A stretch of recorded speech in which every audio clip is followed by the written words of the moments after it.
Then David came to Nob, to Ahimelech the priest. And Ahimelech came to meet David, trembling, and said to him, Why are you alone, and no one with you?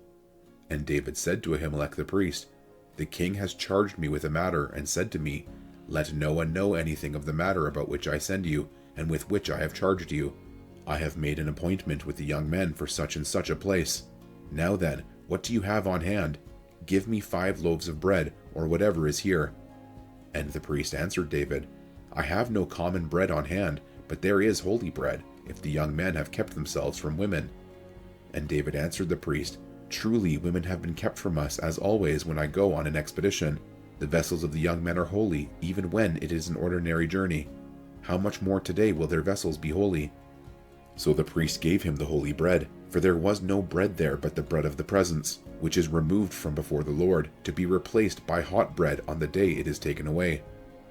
Now a certain man of the servants of Saul was there that day, detained before the Lord. His name was Doeg the Edomite, the chief of Saul's herdsmen. Then David said to Ahimelech, Then have you not here a spear or a sword at hand? For I have brought neither my sword nor my weapons with me, because the king's business required haste. And the priest said, The sword of Goliath the Philistine, whom you struck down in the valley of Elah, behold, it is here wrapped in a cloth behind the ephod. If you will take that, take it, for there is none but that here. And David said, There is none like that. Give it to me. And David rose and fled that day from Saul, and went to Achish, the king of Gath. The servants of Achish said to him, Is not this David the king of the land? Did they not sing to one another of him in dances? Saul has struck down his thousands, and David his 10,000s? And David took these words to heart, and was much afraid of Achish the king of Gath.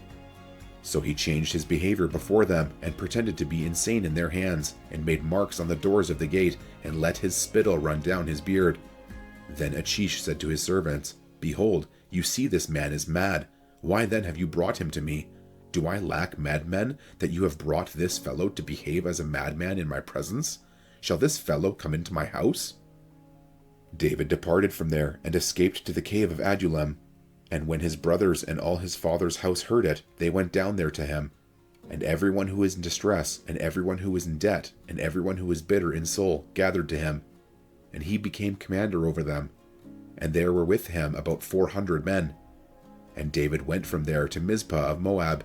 And he said to the king of Moab, Please let my father and my mother stay with you, till I know what God will do for me. And he left them with the king of Moab, and they stayed with him all the time that David was in the stronghold. Then the prophet Gad said to David, Do not remain in the stronghold, depart, and go into the land of Judah. So David departed, and went into the forest of Hereth. Now Saul heard that David was discovered, and the men who were with him. Saul was sitting at Gibeah, under the tamarisk tree, on the height, with his spear in his hand, and all his servants were standing about him. And Saul said to his servants who stood about him, Hear now, people of Benjamin. Will the son of Jesse gift every one of you fields and vineyards? Will he make you all commanders of thousands and commanders of hundreds, that all of you have conspired against me? No one discloses to me when my son makes a covenant with the son of Jesse. None of you is sorry for me, or discloses to me that my son has stirred up my servant against me, to lie in wait, as at this day.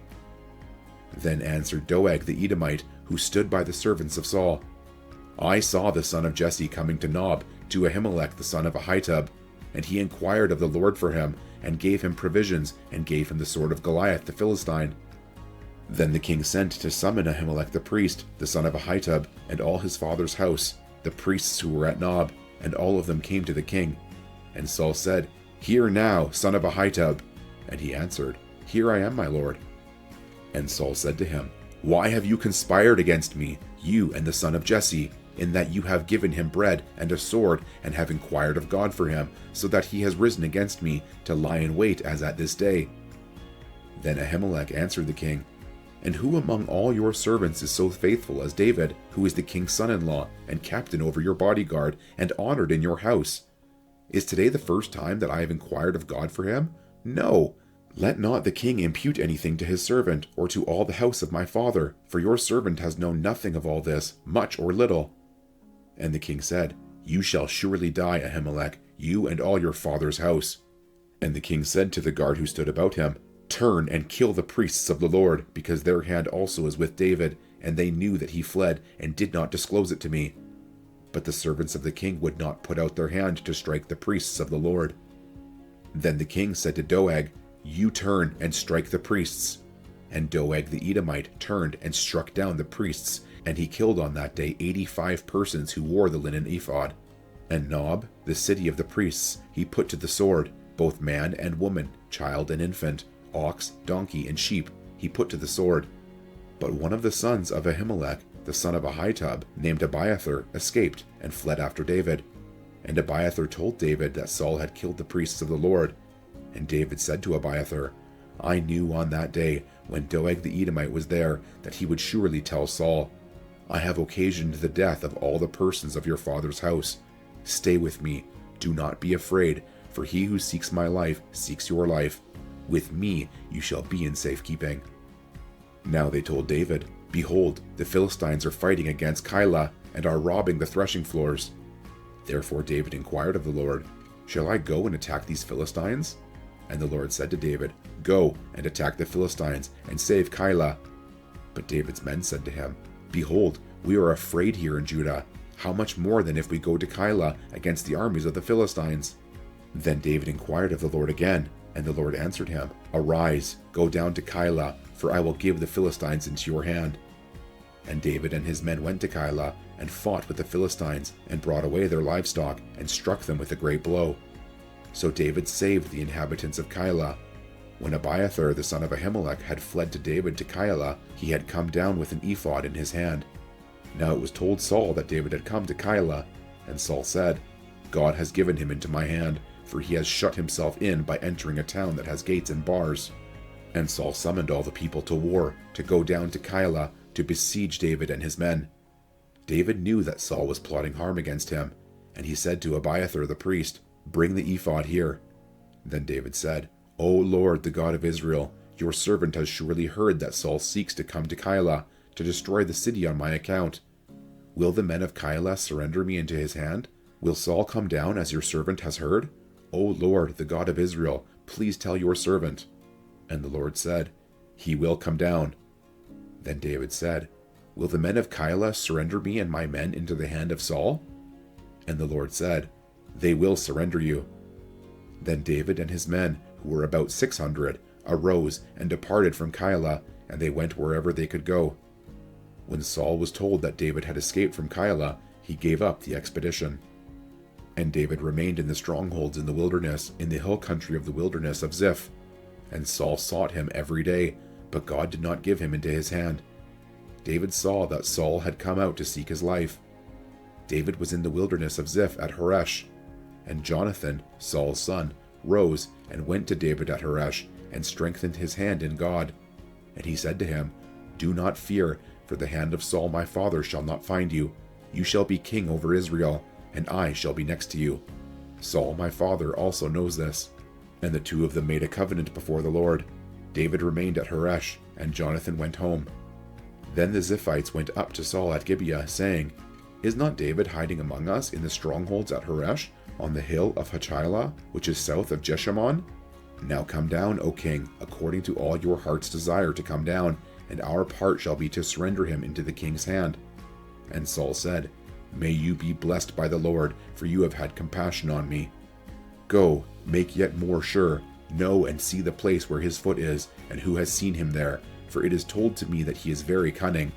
See therefore, and take note of all the lurking places where he hides, and come back to me with sure information. Then I will go with you, and if he is in the land, I will search him out among all the thousands of Judah." And they arose, and went to Ziph, ahead of Saul. Now David and his men were in the wilderness of Maon, in the Arabah, to the south of Jeshimon. And Saul and his men went to seek him. And David was told, so he went down to the rock, and lived in the wilderness of Maon. And when Saul heard that, he pursued after David in the wilderness of Maon. Saul went on one side of the mountain, and David and his men on the other side of the mountain. And David was hurrying to get away from Saul. As Saul and his men were closing in on David and his men to capture them, a messenger came to Saul, saying, "Hurry and come, for the Philistines have made a raid against the land." So Saul returned from pursuing after David, and went against the Philistines. Therefore that place was called the Rock of Escape. And David went up from there and lived in the strongholds of En-gedi. When Saul returned from following the Philistines, he was told, "Behold, David is in the wilderness of En-gedi." Then Saul took 3,000 chosen men out of all Israel and went to seek David and his men in front of the Wild Goats Rocks. And he came to the sheepfolds by the way, where there was a cave, and Saul went in to relieve himself. Now David and his men were sitting in the innermost parts of the cave. And the men of David said to him, "Here is the day of which the Lord said to you, Behold, I will give your enemy into your hand, and you shall do to him as it shall seem good to you." Then David arose and stealthily cut off a corner of Saul's robe. And afterward David's heart struck him, because he had cut off a corner of Saul's robe. He said to his men, "The Lord forbid that I should do this thing to my Lord, the Lord's anointed, to put out my hand against him, seeing he is the Lord's anointed." So David persuaded his men with these words, and did not permit them to attack Saul. And Saul rose up and left the cave and went on his way. Afterward, David also arose and went out of the cave, and called after Saul, "My lord, the king!" And when Saul looked behind him, David bowed with his face to the earth and paid homage. And David said to Saul, "Why do you listen to the words of men who say, Behold, David seeks your harm? Behold, this day your eyes have seen how the Lord gave you today into my hand in the cave. And some told me to kill you, but I spared you. I said, I will not put out my hand against my Lord, for he is the Lord's anointed. See, my father, see the corner of your robe in my hand. For by the fact that I cut off the corner of your robe and did not kill you, you may know and see that there is no wrong or treason in my hands. I have not sinned against you, though you hunt my life to take it. May the Lord judge between me and you. May the Lord avenge me against you, but my hand shall not be against you. As the proverb of the ancients say, out of the wicked comes wickedness, but my hand shall not be against you. After whom has the king of Israel come out? After whom do you pursue? After a dead dog, after a flea. May the Lord therefore be judge and give sentence between me and you, and see to it and plead my cause and deliver me from your hand." As soon as David had finished speaking these words to Saul, Saul said, "Is this your voice, my son David?" And Saul lifted up his voice and wept. He said to David, "You are more righteous than I, for you have repaid me good, whereas I have repaid you evil. And you have declared this day how you have dealt well with me, in that you did not kill me when the Lord put me into your hands. For if a man finds his enemy, will he let him go away safe? So may the Lord reward you with good for what you have done to me this day. And now, behold, I know that you shall surely be king, and that the kingdom of Israel shall be established in your hand. Swear to me therefore by the Lord that you will not cut off my offspring after me, and that you will not destroy my name out of my father's house." And David swore this to Saul. Then Saul went home, but David and his men went up to the stronghold.